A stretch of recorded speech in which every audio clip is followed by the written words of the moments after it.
अस्सलामु अलैकुम वरहमतुल्लाहि वबरकातुहू। मुहतरम सामाईन और अज़ीज़ तलबा, हमारे दरमियान जो शख्सियत इस वक्त जलवा फरमान है, उस्तादुल असातिज़ा हज़रत मौलाना मुफ्ती निज़ामुद्दीन साहब कासमी दामत बरकातहू। हज़रत मेरे जो उस्ताद हैं और हज़रत के कई शागिर्द, अनगिनत शागिर्द जो हमारे इलाके के आसपास मसाजिद में, मदारिस में खिदमत अंजाम दे रहे हैं। दीन के ताल्लुक़ से हज़रत के बहुत सारे खिदमात हैं। मैं गिनवाता रहूँगा तो वक्त नाकाफ़ी हो जाएगा, तो लिहाजा हज़रत का एक इदारा चलता है जामिया मरकज़ुल उलूम, उस मदरसे के हज़रत बानी और मुस्तमीम हैं, और कई मदारिस ऐसे हैं जो हज़रत के मातहती में चलते हैं, हज़रत की निगरानी में चलते हैं। उसमें एक मदरसा हमारा भी है, दारुल उलूम सिद्दीक़िया मलबीन। हमारा इदारा भी अल्हम्दुलिल्लाह खुशी की बात है, मसरत की बात है कि हज़रत हमारे सरपरस्त आला हैं। तो चूँकि हज़रत का वक्त बड़ा कीमती है, तकरीबन मैं समझता हूँ कि 4-5 महीनों से लगातार हम इस कोशिश में रहे कि उस हज़रत हमारे यहाँ दरमियान में तशरीफ़ लाएँ, ताकि अहले मले बिन नूर के रहने वाले हज़रत से इस्तिफ़ादा हासिल करें। मगर अल्लाह को कुछ और ही मंजूर था। इंतज़ार करते रहे, तकरीबन 3 माह गुजर गए।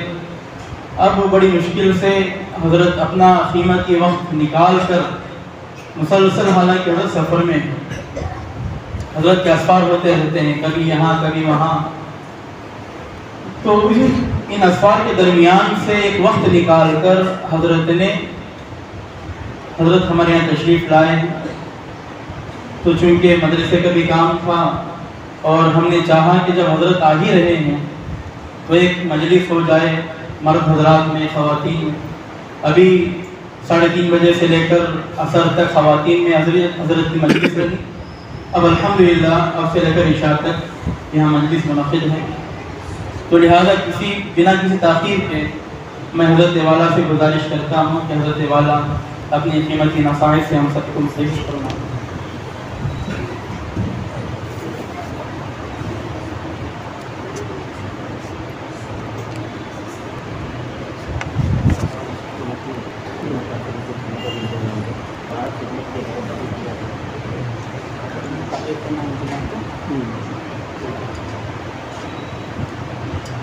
चूँकि अज़ान तो इंशाअल्लाह वक्त पर दी जाएगी, हज़रत का बयान हो रहा है, तो इंशाअल्लाह मौती की मुनासबत से इशा की नमाज़ पढ़ लेंगे इंशाअल्लाह, ऐलान किया जाए।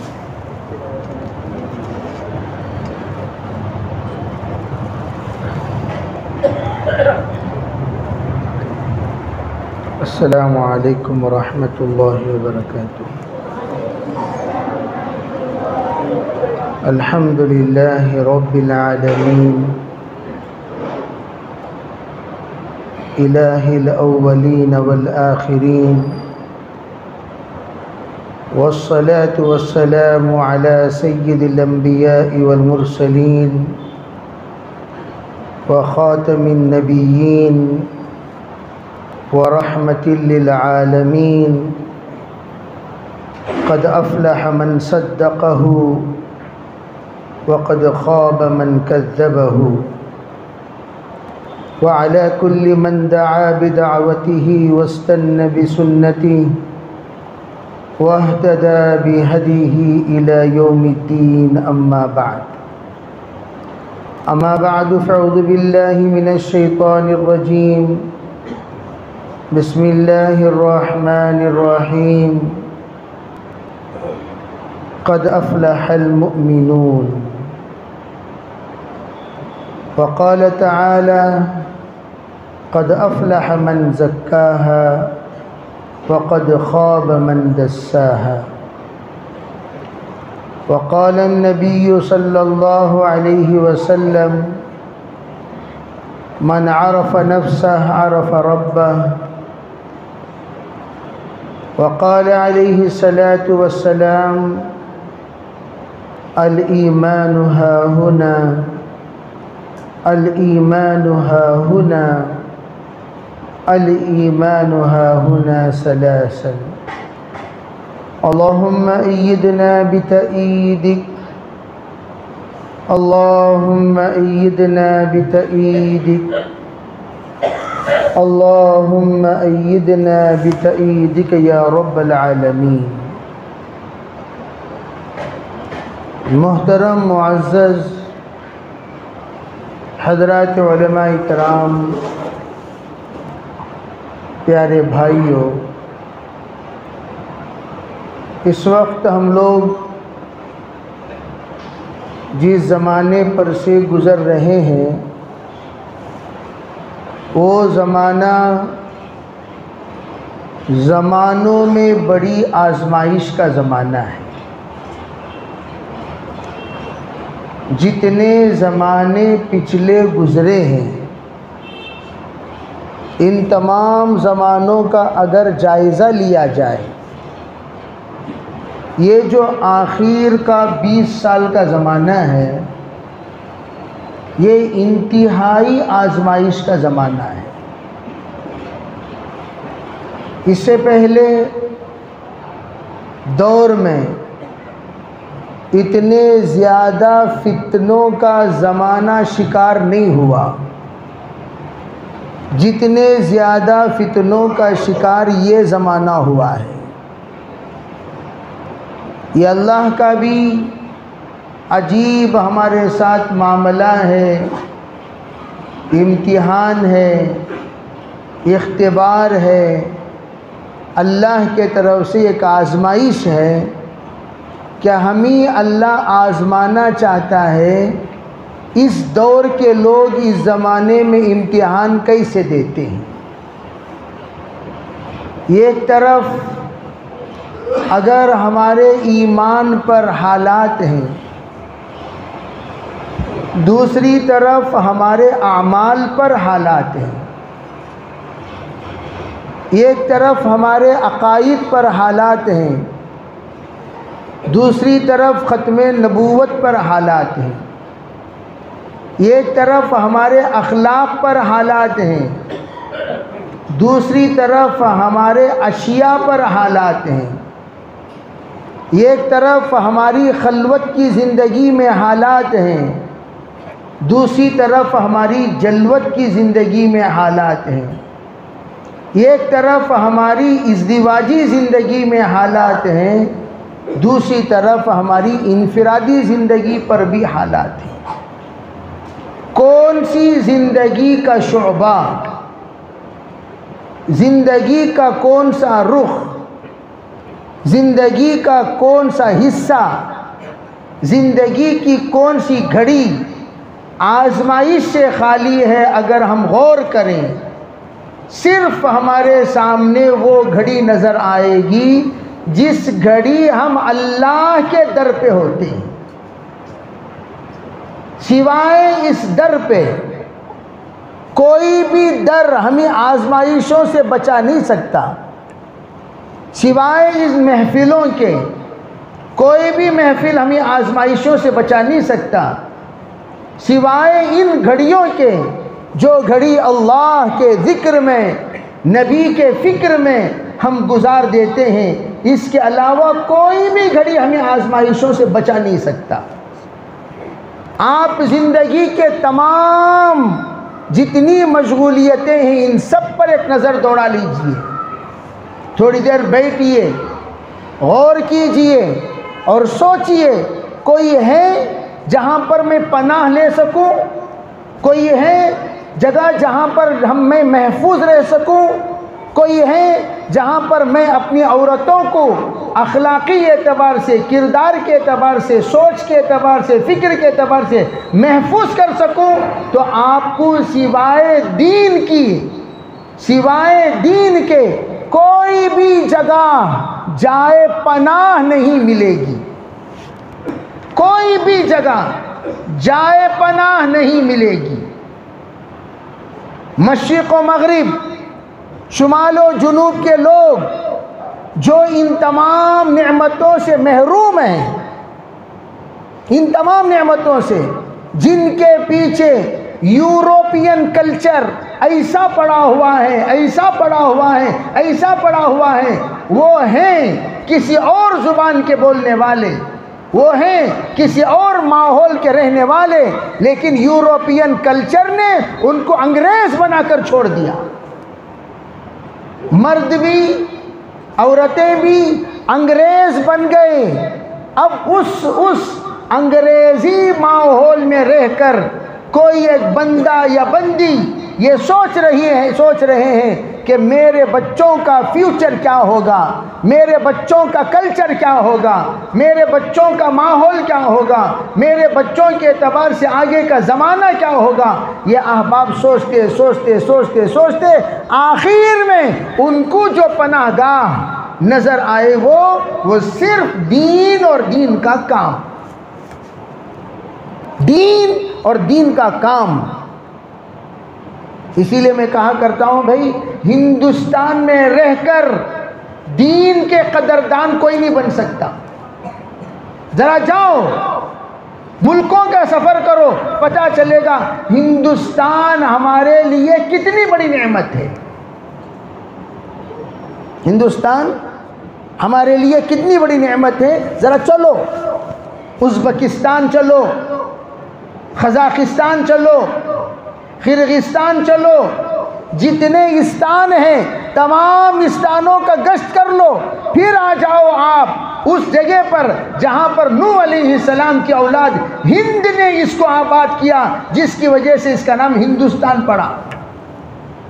ये हिंदुस्तान, हिंद नूह अलैहिस्सलाम के पड़पोतरे की आबाद करदा जगह है, उनका नाम हिंद है। और आपको हमें तो पता ही नहीं हिंदुस्तान की तारीख़ क्या है,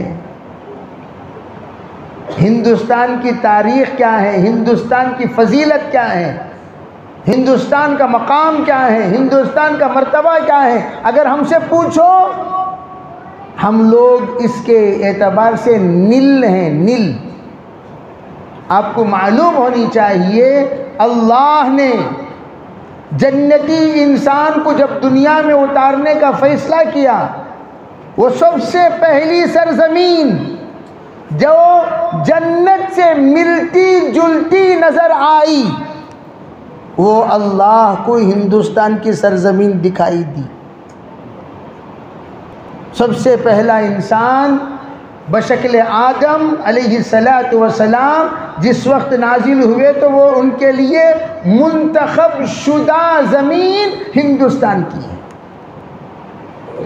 सवाल पैदा हुआ, फिर हव्वा को अल्लाह ने जिद्दा में क्यों उतारा, यहाँ क्यों नहीं उतारा? उसका जवाब ये है, अल्लाह ने उसी वक्त फैसला कर लिया, औरतें मसाफ़ते सफ़र से बाहर नहीं जाएंगी, औरतें मसाफ़ते सफ़र के अंदर रहेंगी। आदम आएंगे और मुलाकात करेंगे तो मसाफ़ते सफ़र के अंदर उनका सफ़र होगा, बस इतनी मसाफ़त में।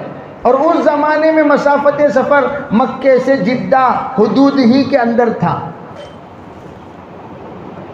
उस ज़माने में मैं हमेशा कहा करता हूँ, इस ज़माने में 70 पर 2 किलोमीटर, 70 पर 4 किलोमीटर, 70 पर 6, 70 पर 8, जो कुछ इख्तिलाफ अइम्मा है वो हमारे अक़दाम के एतबार से 3 दिन हम इतना चल सकते हैं, और उनके अक़दाम के एतबार से 3 दिन वो कितना चल सकते थे। उनके एतबार से वो मसाफ़त सफ़र, हमारे एतबार से ये मसाफ़त सफ़र। हमारे अक़दाम छोटे हैं, उनके अक़दाम बड़े बड़े थे। उनके अक़दाम कितने बड़े थे? श्रीलंका जाओ देखो, आदम अलैहिस्सलाम का एक कदम कहाँ है, दूसरा कदम कहाँ है, उससे अंदाज़ा लगाओ। मसाफ़त सफ़र जिद्दा से मक्का समझ में आ जाएगा। तो मैं ये अर्ज़ करना चाहता हूँ, हिंदुस्तान वो सरज़मीन है जहाँ पर पहली वही नाजिल हुई। हिंदुस्तान वो सरज़मीन है जहाँ से पहला हाजी गया। हिंदुस्तान वो सरजमीन है जहाँ से पैदल हाजी गया। आज अगर पैदल यहाँ से जा रहा है वो आदम अलैहिस्सलाम की सुन्नत पर अमल कर रहा है। वो कोई ताज्जुब की बात से ना देखो। आदम अलैहिस्सलाम ने अपनी ज़िंदगी में जितने हज किए वो सब पैदल ही किए और पूरे हज हिंदुस्तान से किए। और हिंदुस्तान वो सरजमीन है, इन्नी दावत कौमी लैला व नहारा वलम यज़िद दुआई इल्ला फिरारा। ये जो दावत नूह अलैहिस्सलातु वस्सलाम के कुरान बयान करता है, हज़रत नूह की शबो रोज़ गश्त हिंदुस्तान की सरजमीन पे हुआ। और हिंदुस्तान वो ज़मीन है जहाँ पर सबसे पहले लोग दावत को सुनकर भागे। वलम यज़िद दुआई इल्ला फिरारा, यहीं के लोग भागे। नूह अलैहिस्सलातु वस्सलाम समझाने का समझाते रहे, तड़पते रहे, मांगते रहे, मनवाते रहे। मानने वालों ने माना, नहीं मानने वालों ने छोड़ दिया। और वो सरजमीन वो हिंदुस्तान की है। तो हिंदुस्तान को कई एतबार से फजीलतें हासिल हैं। हम लोग यूँ समझते हैं हम हिंदुस्तान में हैं, कि हम हिंदुस्तान में हैं तो हिंदुस्तान में हैं तो हम यूँ समझते हैं, तसव्वुर करते हैं कि हिंदुस्तान में हम हैं। तो कब से हैं? आप लोग तारीख़ देखते हो तो हम तो कहते हैं जब से इंसान है तब से हम हिंदुस्तान में हैं, अब से नहीं है। इंसान कब से हैं? तब से हम लोग कौन हैं? अरे बोलो भाई कहाँ हैं? हम यहीं पर आए हुए, जन्नत से डायरेक्ट अबुल बशर हज़रत आदम अलैहिस्सलाम उतरे तो कहाँ उतरे?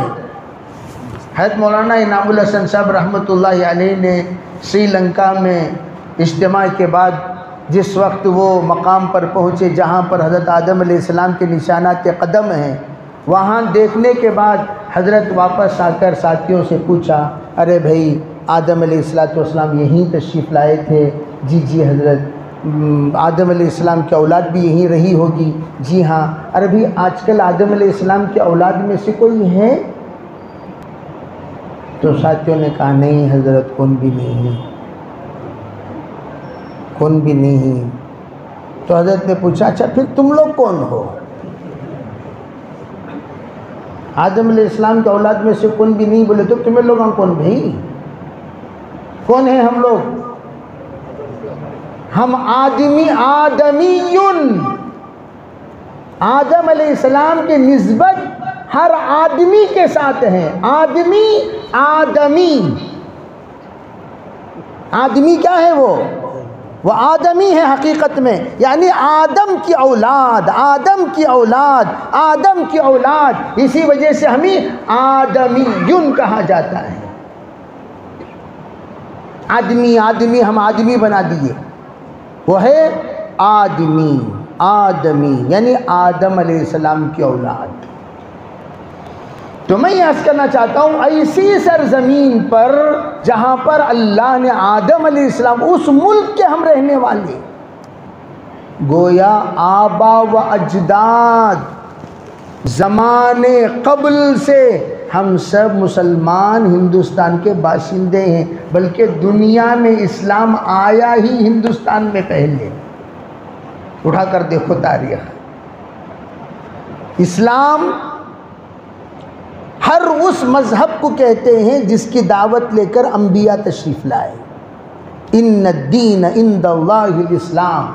ये यहूदियों की चाल है जो यूँ कहते हैं बानी इस्लाम जनाब मोहम्मद रसूलुल्लाह सल्लल्लाहु अलैहि वसल्लम है। नहीं, यहूदियों की चाल है। क्यों? इस्लाम का बानी तो अल्लाह है। हुजूर मुबल्लिग इस्लाम है, दाइये इस्लाम है, बानी इस्लाम नहीं है। तो लोग क्या फैला दिए? बानी इस्लाम, बानी इस्लाम, बानी इस्लाम। बानी इस्लाम नहीं हुजूर, दाइये इस्लाम। क्यों? बानी इस्लाम तो अल्लाह है। इन्नद्दीन इंदल्लाहिल इस्लाम। बकिया तमाम अम्बिया दाइये इस्लाम, अम्बिया दाइये इस्लाम है। और सबसे पहले दाई इस्लाम की तरफ बुलाने वाले हज़रत आदम हैं। अपनी औलाद को इस्लाम की तरफ बुलाया। तो आदम अलैहिस्सलाम से हज़रत नबी अकरम सल्लल्लाहु अलैहि वसल्लम तक तमाम नबियों ने जिस दीन की दावत दी वो दावत इस्लाम की है। अस्लिम, हज़रत इब्राहीम से भी कहा गया इस्लाम कबूल कर लीजिए। हज़रत ने फरमाया असलम तो, मैं तो इस्लाम कभी के कबूल कर चुका हूँ। तो अल्लाह ने क्या फरमाया, हाँ बस अब इस्लाम कबूल कर लिए हैं, अब उसी इस्लाम की आप अपने नस्लों में दावत देते रहिए। अस्लमतु लिरब्बिल आलमीन। तो मैं ये अर्ज़ करना चाहता हूँ, इस्लाम हमारा वो मज़हब जो आदम अलैहिस्सलाम लेकर आए। मैं आपका ब्रेन वॉश कर रहा हूँ, ये तसव्वुर ख़त्म करो, हम आए नहीं हैं, हम तो रोज़ अव्वल से बसे हुए हैं।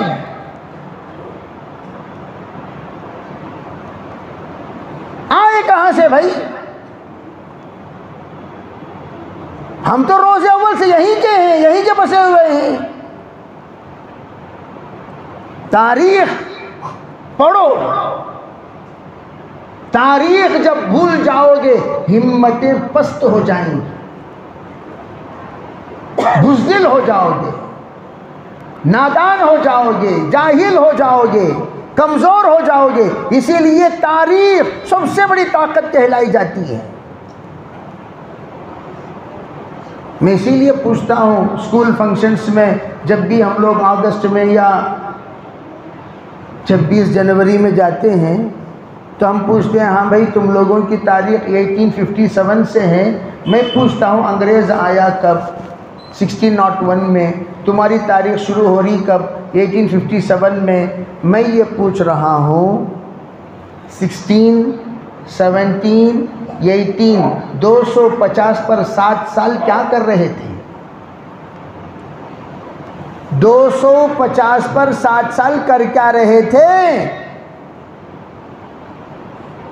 शर्म नहीं आती तुम खुद अपनी तारीख बयान करते हुए कि 1857 में हम लोगों ने मेहनत करना शुरू की? 1857 से पहले कर क्या रहे थे? मुसलमान, इस्लाम कभी किसी की गुलामी बर्दाश्त नहीं करता। दावत की मेहनत की बुनियाद है ये, लिनुखरिजल इबाद, गुलामों को निकालो। कहाँ से? मिन इबादतिल इबाद, गुलामों की गुलामी से। किसकी तरफ? इला इबादत रब्बिल इबाद, परवरदिगार की गुलामी की तरफ। बंदों को बंदों की बंदगी से निकालकर अल्लाह की बंदगी की तरफ लाने की मेहनत, दावत की मेहनत। और ये दावत की मेहनत हज़रत आदम से शुरू हो चुकी है, वहां से शुरू। और वो मेहनत क्या है? गुलामों को गुलामों की गुलामी से निकालो और अल्लाह की गुलामी की तरफ लाओ। इसीलिए सबसे पहले जिस वक्त अंग्रेज अपनी गुलामी की इशारतन, किनायतन, इख्तिदान दावत दे रहा था, सबसे पहला एहसास जो बेदार हुआ वो मुसलमानों में बेदार हुआ। 1637 ही से हमारा अंदर से इनकिलाब आज़ादी शुरू हो चुका था। तुम्हारी तारीख हमारी तारीख से 220 साल के बाद शुरू होती है, 220 साल के बाद शुरू होती है। और हम उसी वक्त से क्यों कभी इस्लाम किसी की गुलामी सिवाय अल्लाह के बर्दाश्त नहीं करता। यही है हमारी दावत की मेहनत। हज़रत मौलाना हुसैन ने किसी ने कहा, हज़रत आप तो सिर्फ आखिरत आखिरत आखिरत आखिरत बोलते रहते हैं, दुनिया के बारे में तो कुछ नहीं कहते। हज़रत ने फरमाया, अरे अल्लाह के बंदो, सबसे ज़्यादा तो हम कहते हैं किसी से कुछ नहीं होता, किसी से कुछ नहीं होता, किसी से कुछ नहीं होता, जो होता है वो सिर्फ अल्लाह से होता है। ये बात डंके की चोट पर दुनिया में अगर कोई कहता है, वो दाई कहता है, हमेशा मूमिन कहता है, आलिम कहता है, मुसलमान कहता है, किसी से कुछ नहीं होता, ला इलाहा इल्लल्लाह। वो सिर्फ कौन कहते हैं? ईमान वाले कहते हैं। जो भी होता है वो किससे होता है? ला तक़ूमुस्साअह, तवज्जो से सुनो, हत्ता युक़ाल फिल अर्दि अल्लाह अल्लाह। जितनी गड़बड़े हैं दुनिया में, ये सब अलामाते क़ियामत हैं। जितने गड़बड़ हैं ये सब क्या हैं? अगर तुम इन तमाम गड़बड़ों से, फितनों से, शरारतों से, खबासतों से, जिंदगियतों से, जिल्लतों से बचना चाहते हो, हमेशा तुम अपनी ज़ुबान पर एक विर्द जारी रखो, जो कुछ हो रहा है, होगा, हो चुका है, आइंदा भी होता रहेगा, सिर्फ अल्लाह से होगा, सिर्फ अल्लाह से होगा, सिर्फ अल्लाह से होगा। जब तुम्हारी ज़ुबान अल्लाह अल्लाह कहती रहेगी, अलामात क़ियामत को अल्लाह टालता चला जाएगा। और हम लोग हमेशा न्यूज़ के पीछे पागलों की तरह पड़े रहते हैं। जिसे मनाना उसे मनाओ, जो ज़ात जिसके कब्ज़े कुदरत में पूरी दुनिया के कुलूब है, अल-कुलूब बैन इस्बइर रहमान युक़ल्लिबुहा कैफ़ यशा, दिल अल्लाह के दो उंगलियों के दरमियान जैसा चाहता है अल्लाह पलटा देता है। पलटाने वाली ज़ात अल्लाह की, उस अल्लाह को मनाने की मेहनत करो। दुनिया भर के जिंदगियों को मनाने के चक्कर में पड़े रहते हो, इसे मनाओ, उसे मनाओ, उसे मनाओ, इसे मनाओ। जिसे मनाना उसे तो मनाते ही नहीं, जिसे मनाना उसके सामने रोते ही नहीं, जिसे मनाना उसके सामने गिड़गिड़ाते ही नहीं, जिसे मनाना उसके सामने पसीना बहाते ही नहीं, जिसे मनाना उसके सामने पेशन रगड़ते ही नहीं। जिसे मनाना उसे मनाओ, अलामाते क़ियामत अल्लाह टाल देगा। टालने वाला कौन? ला तक़ूमुस्साअह, क़ियामत उस वक्त तक कायम नहीं हो सकती, ना क़ियामत कायम हो सकती है, ना अलामाते क़ियामत कायम हो सकती हैं। भाई क़ियामत कब कायम होगी? अलामाते क़ियामत कायम होगी तभी तो क़ियामत कायम होगी। अलामात क़ियामत को भी अल्लाह टाल देगा, अल्लाह हटा देगा, अल्लाह दूर कर देगा। कब? इस वक्त में इदा उस्सिदल अम्रु इला गैरि अहलिही फंतज़िरु साआ, ना अहल को ओहदे पर बिठाना, ये भी अलामात क़ियामत में से है। जितने ना अहल हैं, ना हिंजार हैं, बेकार लोग हैं, ये सब जितने ओहदे पर फाइज हैं, जिनको हम सुबह से शाम तक थू थू करते रहते हैं, ये सब अलामात क़ियामत में से हैं। और ये अलामात क़ियामत आए क्यों? इसलिए कि हमने अपनी ज़ुबान से क्या कहना छोड़ दिया? क्या कहना छोड़ दिया? अल्लाह अल्लाह। भाई ये कौन करेगा? अल्लाह करेगा। ये मसले का हल कौन? अल्लाह। ये मसले का ये क्या है? अल्लाह है। मंजिल क्या है? अल्लाह है। मावा क्या है? अल्लाह है। मकसूद कौन है? अल्लाह है। किससे मनाए, किसको मनाए, कैसे मनाए? जो भी मनाना, जिसको भी अल्लाह को मना लो, अल्लाह सबको मना लेगा। जानवरों को अल्लाह मना लिया। अफ्रीका के जंगल में सहाबा ने जाकर यूँ कहा, या माशरल हशरात नहनु अस्हाबु रसूलिल्लाह। ए दरिंदो, ए चरिंदो, ए परिंदो, सुनो, हम अल्लाह के रसूल के साथी हैं।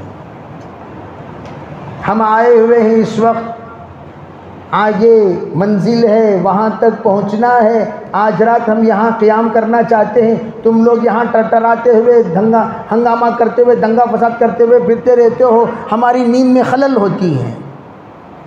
सुनो भाई, दावत, नहनु अस्हाबु रसूलिल्लाह, हम हुजूर के साथी हैं। ओ जानवरों, ए जानवरों, ए जानवर नुमा लोगों।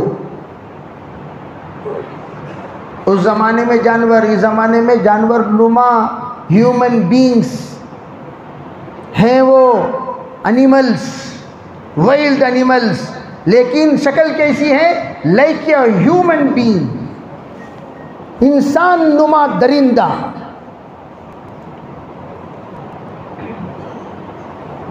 जाहिर में तो इंसान हैं वो दरिंदे, हैं वो चरिंदे।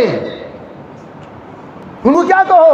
ओ इंसान नुमा दरिंदों। दरिंदों से कहा सहाबा ने, लिनुखरिजल इबाद, हम एक बड़े मकसद को लेकर चले हैं, हम एक बड़े मकसद को लेकर रवां दवा हैं, हम एक मकसद को लेकर अपने वतन को छोड़े हैं। कौन सा मकसद है वो? किसे बोल रहे हैं? बोलो, अरे बोलो भाई, किसे बोल रहे हैं? किसे बोल रहे हैं? बोलो। अफसोस की बात यह है कि हम जिससे ताल्लुक़ जोड़ना है उससे ताल्लुक़ नहीं जोड़े, अल्लाह ने हमारा ताल्लुक़ सबसे काट दिया। जब उससे ताल्लुक़ था, जिसका उससे ताल्लुक़ है, अल्लाह सबको मना लेता था। सरकार गए, दरख्त इस्तिंजे का तकाज़ा है, कोई इस्तिंजे का तकाज़ा है। हुज़ूर अलैहिस्सलातु वस्सलाम ने पूछा, अरे भाई यहाँ कोई आड़ नहीं है? क्या जी, तो यहाँ तो है नहीं, पर्दे की जगह जहाँ बैठकर इस्तिंजा करें। तो वहाँ देखा तो एक दरख्त है, यहाँ देखा तो एक दरख्त है। हुज़ूर ने फरमाया, ओ भाई, ओ दरख्त जी, ओ भाई, तुम दोनों इधर आओ, ज़रा पर्दा करो, मुझे इस्तिंजा करना है। उठाकर देखो, मजमउल ज़वाइद मंबउल फ़वाइद में, दलाइलुन नबुव्वा में ये रिवायात बिसनदिल मुत्तसिल मनक़ूल है। दो दरख्तों को बुलाया, दरख्त आए अपने पूरे जड़ समेत और आकर सरकार दो आलम सल्लल्लाहु अलैहि वसल्लम की खिदमत में हाजिर हो गए। और उधर आप इस्तिंजे से फारिग हुए, ज़रूरत से फारिग होने में कहा, जाओ अपनी अपनी जगह चले जाओ। दोनों पहुंच गए। सरकार के इशारों पर अल्लाह ने दरिंदों को, चरिंदों को, परिंदों को, शजर को, हजर को ताबे कर दिया। सरकार दो आलम सल्लल्लाहु अलैहि वसल्लम के ग़ुलामों के इशारे पर भी ताबे कर दिया कि मोहम्मद से वफ़ा तूने तो हम तेरे हैं। जब हुजूर से खुद बेवफा हो गए तो अल्लाह ताला मदद कैसे करेगा भाई? बोलो, अरे भाई मदद करेगा? सुन्नतें ही फ़राइज़ ही नहीं है, सुन्नतें बहुत दूर की बात। फ़राइज़, लिबास में सुन्नत, पहले समझो लिबास के फ़राइज़ क्या हैं, लिबास में हराम क्या है। लिबास के फ़राइज़ क्या और लिबास में हराम क्या? लिबास के फ़राइज़, नाव से लेकर घुटने के नीचे तक छुपाना, ये लिबास का फ़र्ज़ है। और तुम्हारा पैंट रान पर फटा हुआ रहता है, रान पर फटा हुआ, घुटने पर फटा हुआ, बेशर्मी की एक हद होती है। सब फाड़ ले रहे हैं, तू भी फाड़ ले रहे। आप जरा दिन जाने के बाद बीच में भी फाड़ लेती हैं। अब राना दिख रही, सब कोई और चीज़ भी दिखती। अब बेशरम जब हो ही गया तो दूसरी चीज़ों को बेशरम बनाने में कितना देर लगता है बताओ? अब वो भी सभा का दिन क्या जय छू खलीस जहाँ फटको है ना, नहीं वो भी फैशन, हवा जाने के वास्ते का था। अब तो टाइट पैंट इतना पहने हुए हैं लोग, सजदे में जब जाते हैं, ऊपर की बनी नूपर, नीचे की पैंट नीचे, बीच में से खत्ते इस्तिवा नज़र आता है। पीछे वालों की नमाजें सब तबाह, पीछे वालों की नमाजें। इसीलिए बाज़ फुक़हा ने लिखा, सामने नमाज पढ़ने वाले अगर जुब्बा अटक जाए अंदर, उसे निकाल लिया करो ताकि पीछे वालों की नमाज ख़राब ना हो। खाली अटके हुए जुब्बे को झटकने की इजाज़त है, हटाने की इजाज़त है, और यहाँ फटको ऐसे क्या करना। तुम्हें कहीं को भी देख रही तो देख रही क्या दिख रहा जी, वो जय गुलखन, तुम्हारा क्या देखने की चीज़, क्या वो देखने के वास्ते दिख रहा, ऑटोमेटिक दिख रहा। कौन भी गौर से देखता क्या वो गली से। खुजू ज़ीनतकुम इंद कुल्ली मस्जिद, इसीलिए हुक्म दिया गया मस्जिद को आओ शरीफाना लिबास पहन के आया करो, ऐसा लिबास जो शुरफा पहना करते हैं। ज़ीनत तुम्हारे तसव्वुर के एतबार से नहीं, ज़ीनत शुरफा के एतबार से, मुसलमानों के एतबार से, उनके एतबार से ज़ीनत वाला लिबास पहनकर आया करो। खुज़ू ज़ीनतकुम इंद कुल्ली मस्जिद, ये हुक्म दिया गया। तो मैं ये अर्ज़ करना चाहता हूँ, नमाज में फ़राइज़ अगर कोई 3 सुबहान अल्लाह के बराबर भी वो चीज़ को खुला रखा, नमाज फासिद, नमाज फासिद, नमाज फासिद। अब इतना बड़ा मजमा, देखो भाई, इस बात सुनो, फ़ज़ाइल वाला इल्म ये तो नमाज पर खड़ा करने के लिए है, मसाइल वाला इल्म नमाज को सही करने के लिए है। फ़ज़ाइल वाला इल्म ये मुस्तहब है और मसाइल वाला इल्म फ़र्ज़ है। मसाइल वाला इल्म क्या है? और लोग ज़िंदगी भर फ़ज़ाइल ही में रहते हैं, मसाइल में आओगे कब? मसाइल में आओगे कब? फ़ज़ाइल फ़ज़ाइल ठीक है भाई, नमाज़ पढ़ना फ़ज़ाइल बहुत अच्छी बात, इशराक़ पढ़ने की फ़ज़ीलत तो सुन लिया, कब पढ़ना नहीं सुना, मसाइल नहीं पता, क्या बोलेंगे इसको? तो मैं आज कहना चाहता हूँ, लिबास पहनना सुन्नत है, लिबास में फ़राइज़ क्या है? मर्दों के लिए हाजानी मुहर्रमानी अला ज़ुकूरी उम्मती व हलालुन अला इनासिहा, आपने फरमाया ये रेशम और ये सोना, ये दोनों मेरी उम्मत के मर्दों पर हराम है और मेरी उम्मत की औरतों के लिए हलाल है। इस वक्त एक बड़ा मजमा आपको मिलेगा मुसलमानों में जो सोना पहनते हैं हराम, रेशम पहनते हैं हराम। लिबास में हराम क्या है? यहाँ से नाव से लेकर घुटनों तक, सामने भी पीछे भी मुकम्मल कवर रहना। खाली सामने एक टवल लटका ले को, पीछे हवा खाने छोड़वा ले तो नमाज होती क्या? तो सामने भी पीछे भी दोनों उसका लिहाज रखो।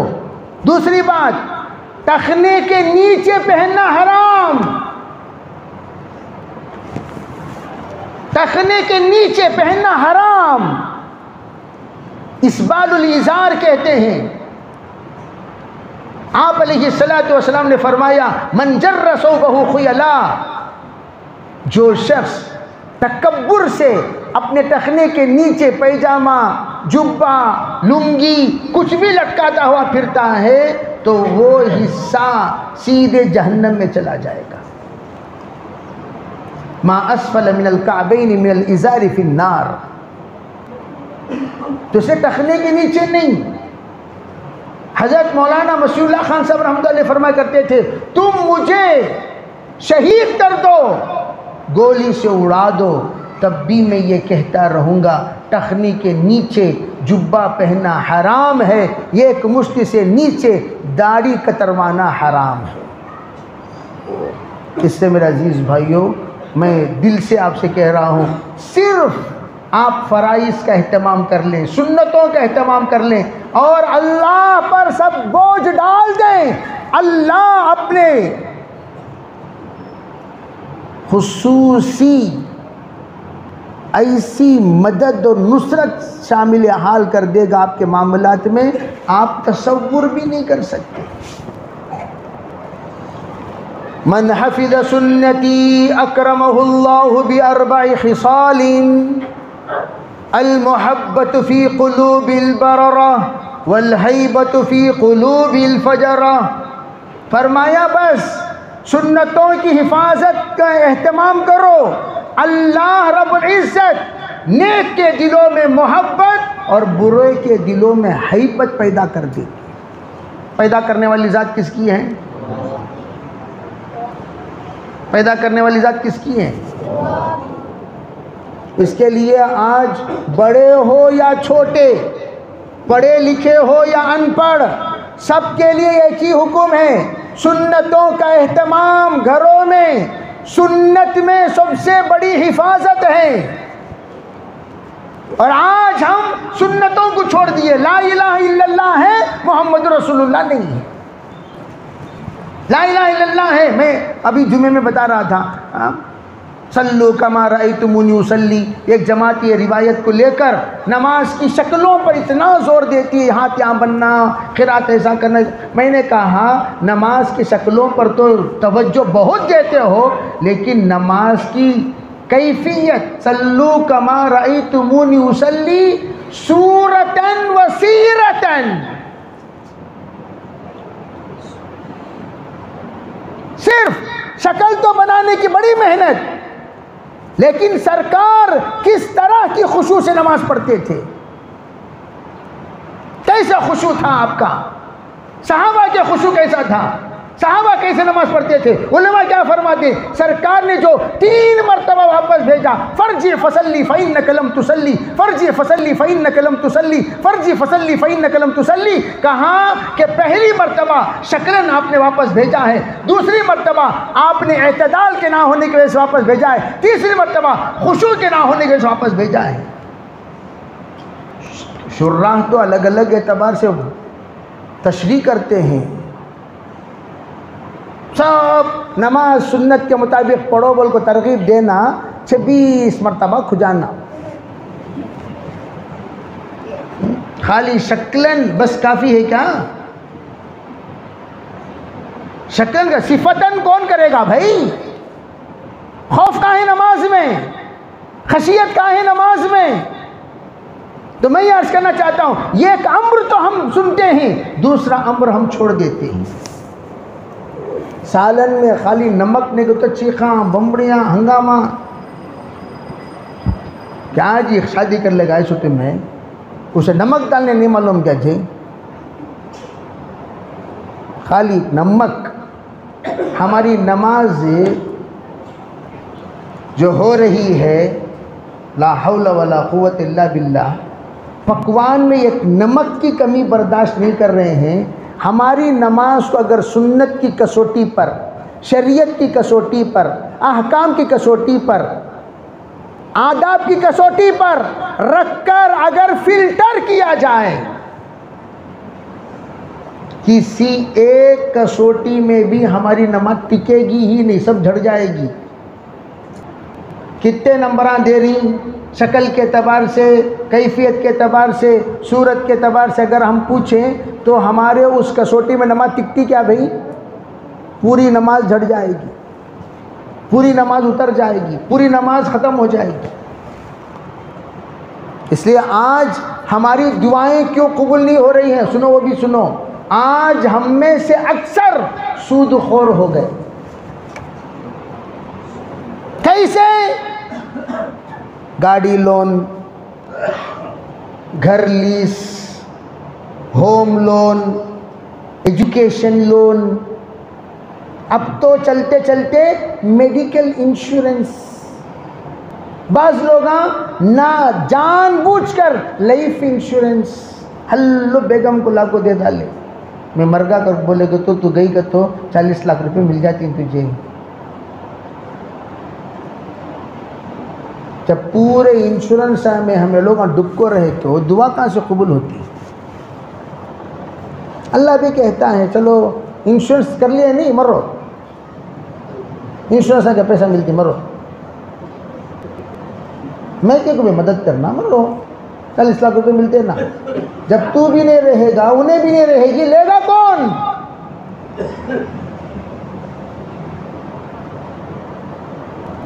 तात्तुफ़ हो हमारे ख़यालात पर। दावत इन तमाम शोबों में दीन लाने के लिए है। अभी हाल में हज़रत मौलाना इब्राहिम देउल्लाह साहब कहा करते थे, अरे भाई खाली चलना फिरना चलना फिरना चलना फिरना दावत नहीं है। ये खाली चलना फिरना ऐसा है खाली चक्की का फिरना। पागल बोलेंगे, खाली कौन तो भी मिक्सी चलाया, खाली कौन तो भी मोटर चलाया, नीचे भी पानी नहीं, ना बोर में पानी, मोटर खाली चला रहा। क्या बोलेंगे उसके, रे रे बंद कर मोटर, बस से नहीं मोटर डाले तो पानी है क्या नहीं है, केक डाल रहा, आटा है क्या नहीं है, केक को डाल रहा। इधर से गेहूं डालना, इधर से आटा निकलना, तब जाकर उसे फायदा होता है। खाली चलना फिरना ये मकसूद दावत नहीं है। तमाम शोबों में दीन का आना मकसूद दावत है। नमाज दीनदार नमाज बने, मामलात दीनदार मामलात बने, अखलाक दीनदार अखलाक बने, खलवत दीनदार बने, जलवत दीनदार बने, इज़्दिवाजी ज़िंदगी दीनदार बने, अपनों में दीनदार बने, करियों में दीनदार बने, शहरों में दीनदार बने।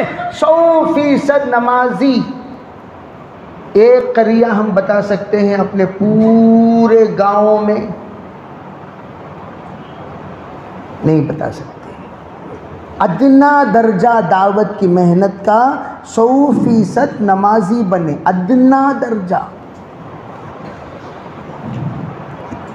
माशाल्लाह पालनपुर में गया तो कहने लगे अल्लाह का फजल है 14 करिए हमारे 100% नमाजी के हैं। कितने करिए भाई? कल भी एक गांव में गया था, पूछा भाई सबसे बड़ा गांव तुम्हारा कितना है?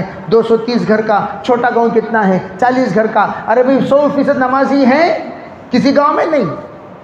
40 घर का गांव हमारा नमाजी नहीं है। क्या खाक हम लोग काम कर रहे हैं भाई बताओ? ये तो सबको सब जितने हम सब हैं सब दावत के जिम्मेदार हैं। सब मेरे जिम्मे है, मैंने कबूल किया, मैंने कहा सबके दरमियान बैठकर मेरी बीवी को मैंने अपनी इज़्दिवाजी ज़िंदगी में कबूल किया है, उसकी नमाज की फ़िक्र करने की जिम्मेदारी तुम पर है। कू अनफुसकुम व अहलीकुम नारा। शादी तो कर लिए, बेगम से आज तक सूरह फातिहा नहीं सुनी। हमारे बेगम को वज़ू करने आता क्या? पूछे क्या? गुस्ल के फ़राइज़ मालूम क्या? पूछे क्या? नहीं पूछे। ज़रा नमाज पढ़ को दिखाओ जी कैसा पढ़ती थी, मैं पूछे क्या? नहीं पूछे। कदरी में एक मुअज्जिन साहब, उनका इंतकाल भी हो गया, अल्लाह उनकी मग़फ़िरत फरमाए। मेरे ख्याल से 40 साल से मुअज्जिन। जमात गई हमारी मस्तूरात की तो उनके बेगम को ले आए, हल्के में बिठाए, हल्के में पूछा गया आपा माशाल्लाह तुम्हें कितने साल से नमाज़ पढ़ रही? अल्लाह का फ़ज़ल है माँ 50 साल से मेरी नमाज़ छूटी नहीं। बड़ी खुशी की बात है माशाल्लाह, 50 साल से नमाज ना छोड़ना बहुत बड़ी बात है। उनसे पूछा आपा ज़रा नमाज कैसा पढ़ रही ज़रा सुनाओ। तो वो बेचारी कहने लगी अल्लाह अकबर, हाथ बांधती हूँ और बांधने के बाद बस सुबहान अल्लाह सुबहान अल्लाह सुबहान अल्लाह सुबहान अल्लाह। क़ियाम में 100 मरतबा अल्लाह अकबर कहती हूँ, रुकू में सुबहान अल्लाह, सजदे में अल्हम्दुलिल्लाह 25-25 मरतबा कहकर बस ला इलाहा इल्लल्लाह तहत में पढ़कर सलाम फेर देती हूँ। किसी ने भी उनसे ये नहीं पूछा कि नमाज आप कैसे पढ़ रहे हैं। कितनी बड़ी जिम्मेदारी है भी हमारी। हमारे बच्चों को, हमारे बच्चे बालिग हो गए, हमारे बच्चे बड़े हो गए, हमारे बच्चों को गुस्ल के फ़राइज़ मालूम या नहीं मालूम हमने नहीं पूछा, और ना ही हमने यूँ कहा बेटा जाओ तालीम बालिगान में जुड़ो, बैठो, शामिल हो जाओ। और उन हज़रत क्या कहते हैं पढ़ो, और हज़रत से आकर कहा मेरा बच्चा है, मेरे बच्चा इसको कुरान बस चंद पारा पढ़ा है, बहुत सारे कुरान के अभी पारे बाकी हैं, हज़रत ज़रा इसका कुरान ख़त्म कीजिए, मसाइल सिखाइए। वज़ू के, गुस्ल के, नमाज के। एक साहब नमाज पढ़ाए, नौजवानों की जमात, नमाज पढ़ने के बाद सजदे सहू किया कहते नौजवान पूछे कहते पूरे दोस्त अरे बा कई को सजदे सहू कर तो बराबर नमाज पढ़ाया नहीं बा वज़ू के बगैर पढ़ा डाल लिया। नमाज पढ़ाया, सजदे सहू भी बड़े एहतमाम से कर रहा है। दोस्त पूरे पूछे की बन सजदे सहू किया, सो नमाज बराबर ना पढ़ाया, क़िरात भी अच्छी किया, रुकू भी सही किया, सजदा भी सही किया, क्या भी गलती तो किया नहीं, तू सजदे सहू कई को किया ने, क्या किसके बगैर पढ़ा दिया? बोलो किसके बगैर पढ़ाया? वज़ू के बगैर पढ़ा वो सजदे सहू करने से नमाज हो जाती क्या भाई? क्या बोलो भाई? यहाँ मल्ले बन्नूर में बहुत सारे मशाइख होंगे, क्या अभी हो जाती क्या? अभी होती क्या?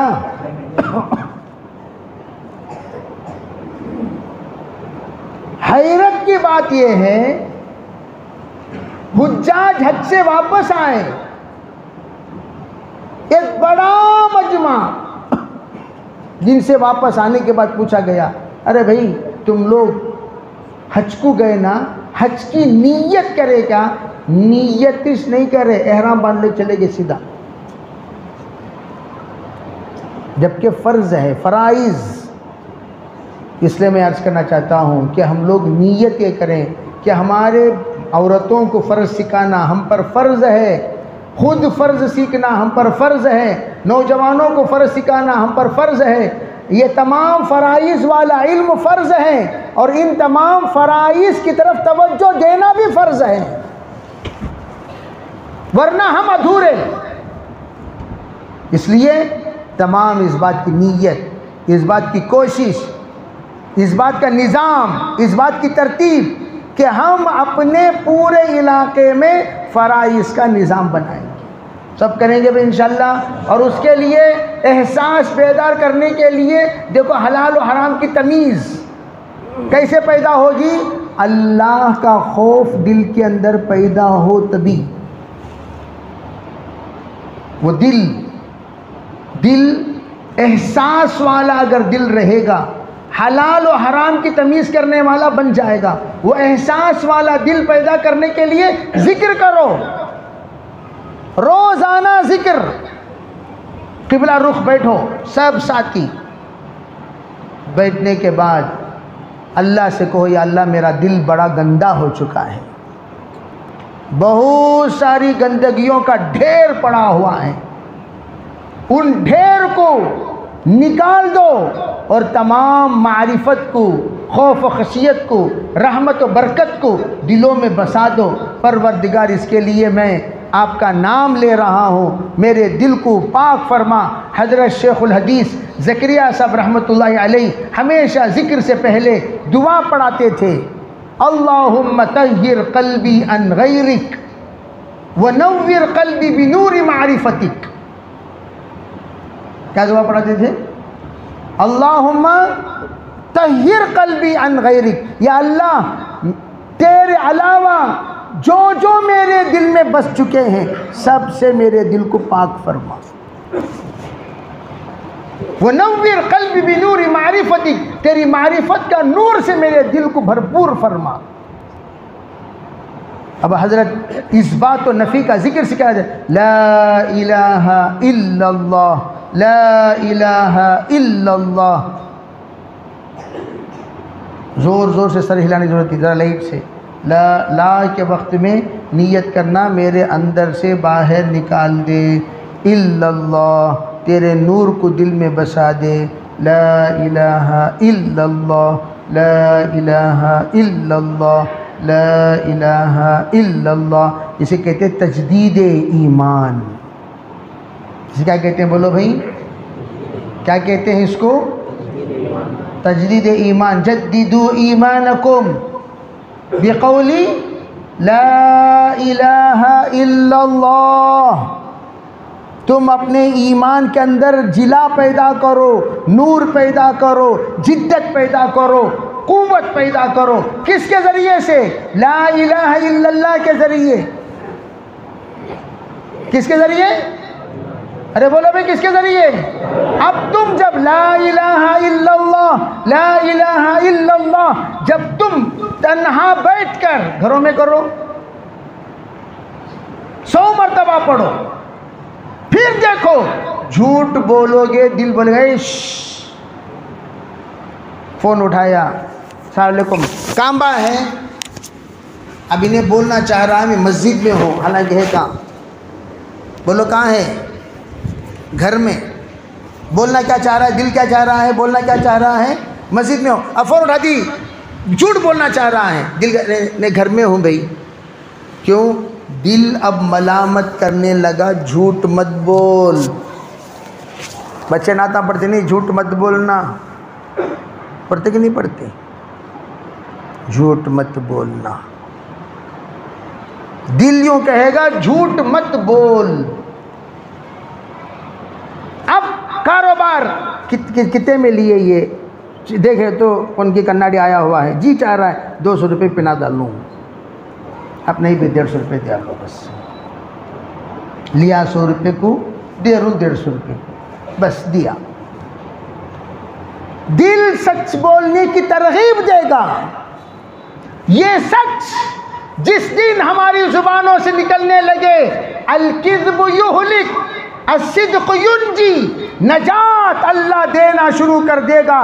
क़द अफ़लहल मुमिनून वाली सिफ़ात अल्लाह नवाजना शुरू कर देंगे। नमाज में भी सच्चा, बोल में सच्चा, नज़र में सच्चा, सोच में सच्चा, मामलात में सच्चा, माशरे में सच्चा, अखलाक में सच्चा, हर एक मामलात में, हर एक खलवत व जलवत में, सफ़र व हज़र में सच्चा बन गया तो अल्लाह की मददें मुतवज्जे होना शुरू हो जाएंगी।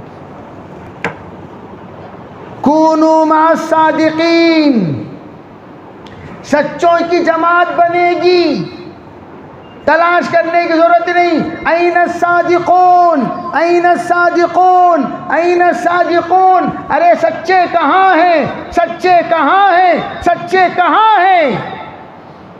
तो किसी ने कहा अस्सादिक़ून फ़ी क़ुबूरिहिम, सच्चे तो सब कब्रिस्तान पहुँच गए। जितने ही पूरे महा झूठे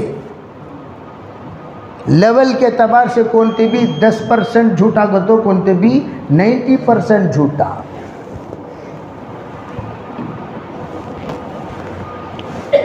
अजान होगी, अजान के बाद थोड़ी देर बात होगी, फिर उसके बाद आपको वज़ू और नमाज के लिए वक्त दिया जाएगा। ठीक है भाई? आप लोग आज नमाजी बोल को पूरे उठ को जाऊँ नको, मैं भी नमाजी छे, यहाँ जितने बैठ को ही पूरे जने को नहीं नमाजी हैं सब, इंशाल्लाह जमाज पढ़ेंगे। एक 15-20 मिनट होगी इंशाल्लाह।